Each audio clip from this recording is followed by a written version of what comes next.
6ஆம் வகுப்பு முதல் 8ஆம் வகுப்பு வரை திறன் பயிற்சியை சிறப்பாக வழங்கிக் கொண்டிருக்கும் ஆசிரியர் பெருமக்களுக்கும் அதை பெற்றுக்கொண்டிருக்கும் மாணவ கண்மணிகளுக்கும் வணக்கம். நம்ம இந்த வீடியோவில் பார்த்திங்கன்னா இந்த திறன் இங்கிலீஷில் சாப்டர் 7 தான் பார்க்க போகிறோம். ஆல்ரெடி நம்ம பார்த்திங்கன்னா 6 சாப்டர் டிஸ்கஸ் பண்ணியிருக்கோம்.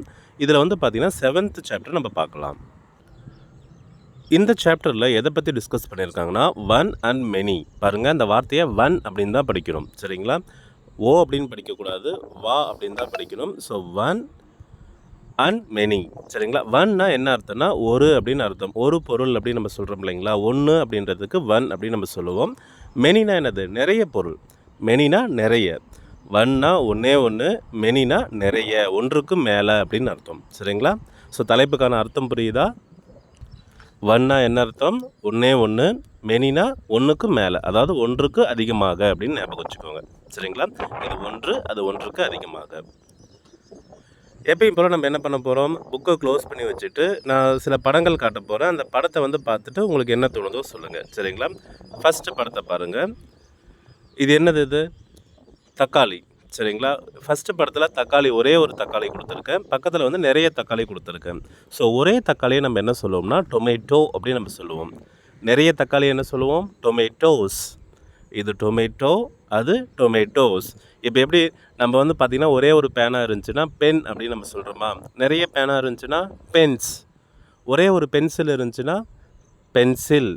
நிறைய பென்சில் இருந்துச்சுன்னா பென்சில்ஸ் அப்படின்றோம் இல்லைங்களா? சேம் அதே லாஜிக் தான். ஒரே ஒரு தக்காளி இருந்ததுன்னா டொமேட்டோ, நிறைய தக்காளி இருந்ததுன்னா டொமேட்டோஸ். அடுத்த படம் பாருங்கள். ஒரே ஒரு வாட்டர் மெலன் இருந்துச்சுன்னா அதை வாட்டர் மெலன் அப்படின்றோம். நிறைய வாட்டர் மெலன் இருந்துச்சுன்னா water melons. Water melon, water melons. இது என்னது? கத்திரிக்காய், பிரிஞ்சால் அப்படின்னு நம்ம சொல்லுவோம். ஒன்று இருந்ததுன்னா பிரிஞ்சால், நிறைய இருந்ததுன்னா பிரிஞ்சால்ஸ். ஒரே ஒன்று இருந்துச்சுன்னா அது பேர் கேரட், நிறைய இருந்துச்சுன்னா கேரட்ஸ். Carrot, carrots. இது என்னது? ட்ரம். இப்போ விநாயகர் சதுர்த்திக்கு நம்ம அதிகமாக பார்த்துட்டு இருப்போம். ட்ரம். நிறைய இருந்ததுன்னா ட்ரம்ஸ் அப்படின்னு நம்ம சொல்லுவோம். இது ட்ரம், அது ட்ரம்ஸ். அதே மாதிரி உருளைக்கிழங்கு ஒன்றே ஒன்று இருந்துச்சுன்னா பொட்டேட்டோ. பாருங்கள், தக்காளிக்கு டொமேட்டோ, உருளைக்கிழங்குக்கு பொட்டேட்டோ. அதே நிறைய இருந்துச்சுன்னா பொட்டேட்டோஸ், சரிங்களா? Potato, potatoes. Tomato, tomatoes. Watermelon, watermelons அப்படின்னு ஞாபகம் வச்சுக்கோங்க, சரிங்களா? ஓகே, படம் அவ்வளோதான். இப்போ நம்ம புக்கை ஓப்பன் பண்ணிக்கோங்க. புக்கை ஓப்பன் பண்ணிவிட்டு அப்பயும் நம்ம புக்கை பார்க்க வேண்டாம், நல்லா கவனிங்க. கீழே சில விஷயங்கள் கொடுத்துருக்கேன், அது என்னென்னு தெரிஞ்சுக்கோங்க. இப்போ நம்ம மேலேயே சொன்னோம் இல்லைங்களா? ஒன் அப்படின்னா என்ன அர்த்தம் அப்படின்னு நம்ம கேட்டோம் இல்லைங்களா? ONE, ஒன்னா என்னென்னா ஒன்று அப்படின்னு அர்த்தம். அதுக்கு பார்த்திங்கன்னா ஒன் அப்படின்ற வார்த்தை தான் இருக்கா? ஒரு பொருள் ரெஃபர் பண்ணுறதுக்கு, ஒன்றுன்னு சொல்கிறதுக்கு ஒன் அப்படின்ற ஒரு வார்த்தை தான் இருக்கான்னு பார்த்தோம்னா இல்லை. எக்ஸ்ட்ரா இன்னும் 2 வார்த்தைகள் இருக்குது. என்னென்ன வார்த்தைகள்னால் ஏ அப்படின்னாலும் ஒன்றுன்னு தான் அர்த்தம், ஆன் அப்படின்னாலும் ஒன்றுன்னு தான் அர்த்தம். நம்ம ஏவை பொறுத்தவரையுமே எழுத்தாக சொல்லும் போது ஏன்னு சொல்லுவோம். ஆனால் அதை வார்த்தையாக படிக்கும்போது நம்ம என்ன சொல்லணும்னா அப்படின்னு தான் சொல்லுவோம், சரிங்களா? ஒன், ஆன், 3 வார்த்தையை ஞாபகம் வச்சுக்கோங்க. One, on. அதே மாதிரி இப்போ 2ன்றதுக்கு நம்ம என்ன வார்த்தையை பயன்படுத்துவோம்? 2 அப்படின்னு சொல்லுவோம். நிறையன்றதுக்கு மெனி அப்படின்ற ஒரு வார்த்தையை பயன்படுத்துவோம். கொஞ்சம் அப்படின்றதுக்கு ஃபியூ, சம் அப்படின்ற ஒரு வார்த்தைகள். நிறையன்றதுக்கு மோர் அப்படின்ற வார்த்தையும் பயன்படுத்தலாம். அப்படின்னா ஒரே ஒரு பொருளை ரெஃபர் பண்ணுறதுக்கு நம்ம ஒன், ஆன் 3 வார்த்தையை சொல்கிறோம்.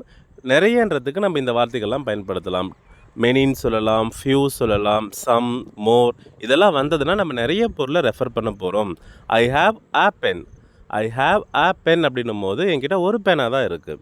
ஆனால் ஐ ஹாவ் மெனி பென்ஸ் அப்படின்னும் போது என்கிட்ட நிறைய பேனா இருக்குது அப்படின்னு ஞாபகம் வச்சுக்கோங்க, சரிங்களா? பாருங்கள், பென்னுனா எத்தனை பேனா?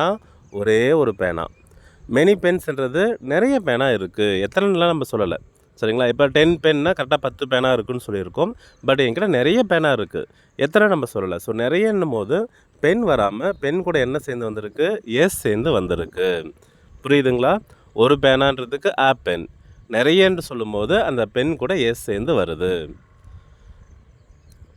அதே மாதிரி ஆப்பிள் அப்படின்னு சொல்லும்போது பாருங்கள், ஆன் ஆப்பிள் அப்படின்னு நம்ம சொல்கிறோம்.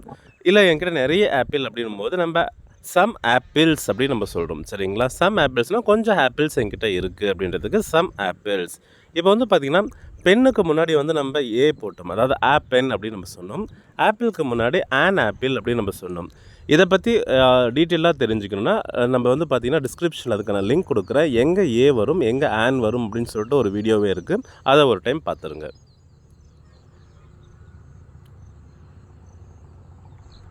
இப்போ எக்ஸசைஸ்க்குள்ளே பார்க்கலாம். நீங்கள் போனீங்கன்னாவே ஈஸியாக புரியும் உங்களுக்கு. ஃபஸ்ட் எக்ஸசைஸ் என்ன கொடுத்துருக்காங்கன்னா, அவங்களே ஒரு 6 வார்த்தையை கொடுத்துட்டாங்க. அந்த 6 வார்த்தைகளுக்கு ப்ளூரல் ஃபார்ம் எழுத சொல்கிறாங்க. அவங்க வந்து பார்த்திங்கன்னா சிங்குலர் கொடுத்துட்டாங்க. அதாவது ஒரே ஒன்று வந்துச்சுன்னா என்ன சொல்லணும்னு கொடுத்துட்டாங்க. அதை வந்து ப்ளூரல் எழுதும்போது நம்ம எப்படி எழுதணும்னு சொல்லி கேட்குறாங்க. இப்போ பென் அப்படின்னு நம்ம ஒரு வார்த்தை இருக்குது இல்லைங்களா? பென்னுக்கு ப்ளூரல் நீங்கள் சொல்லுங்கள். பென்ஸ். பென்னுக்கு என்ன ப்ளூரல்? பென்ஸ். கேர்ள் அப்படின்னு இருக்குன்னு வச்சுக்கோங்களேன். கேர்ளுக்கு என்ன ப்ளூரல்? கேர்ள்ஸ். பாய் அப்படின்னு வந்துச்சுன்னா பாய்ஸ். அதே மாதிரி அவன் கொடுத்துக்கிற வார்த்தைக்கு என்ன ப்ளூரல் அப்படின்னு நம்ம பார்க்கலாம். ஃபஸ்ட்டு வார்த்தை பாருங்கள், டொமேட்டோ. டொமேட்டோனா தக்காளின்னு நம்மளுக்கு தெரியும். டொமேட்டோ ஒன்றே ஒன்று இருந்துச்சுன்னா டொமேட்டோ, நிறைய இருந்துச்சுன்னா டொமேட்டோஸ்.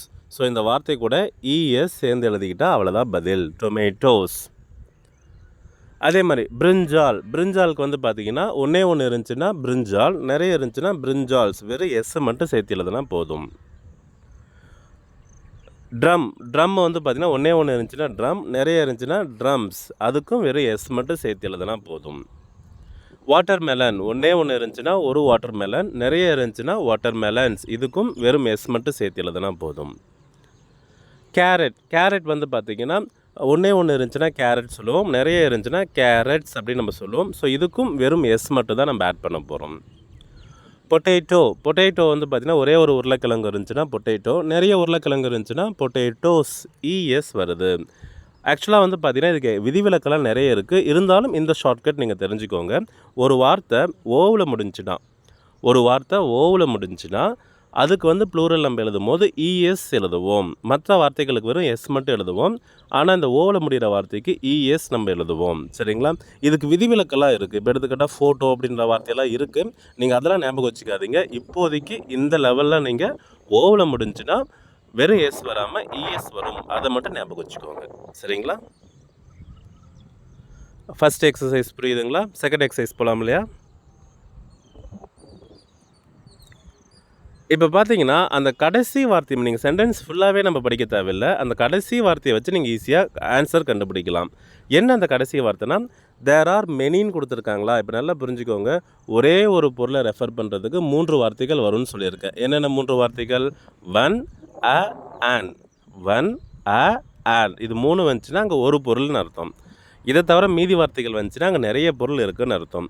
இப்போ இந்த இடத்துல மெனின்னு வந்திருக்கா அப்படின்னா ஃப்ரூட் வருமா, ஃப்ரூட்ஸ் வருமானு பாருங்கள். ஃப்ரூட்னா 1, ஃப்ரூட்ஸ்னால் நிறைய. ஸோ ஒன், அ, ஆன் வரல இல்லையா? அப்படின்னா ஃப்ரூட்ஸ் தான் ரைட்டு. அதே மாதிரி இங்கே பாருங்கள், இந்த கேள்வியில் பாலா பில்ஸ், இந்த இடத்துல என்ன வந்துருச்சு? ஆ வந்துருச்சா? ஸோ ஆ வந்துருச்சுனாவே ஒன்றுன்னு தான் அர்த்தம். அப்படின்னா சாண்ட் கேசல். அடுத்து பார்த்திங்கன்னா இந்த கேள்விலையும் பாருங்கள், ஆ வந்திருக்குன்னா 1 வருமா, நிறைய வருமா? 1 தான் வரும். ஸோ பனானா தான் பதில். அதே மாதிரி லாஸ்ட் கொஸ்டின் பாருங்கள், இங்கே மெனின் வந்துருச்சுன்னா ட்ரீ வருமா, ட்ரீஸ் வருமா? ட்ரீஸ் தான் பதில். எப்படி ரொம்ப ஷார்ட்டாக கண்டுபிடிக்கிறதுன்னு தெரியுதுங்களா உங்களுக்கு? ஏன்னா நீங்களே ஈஸியாக கண்டுபிடிக்கலாம்.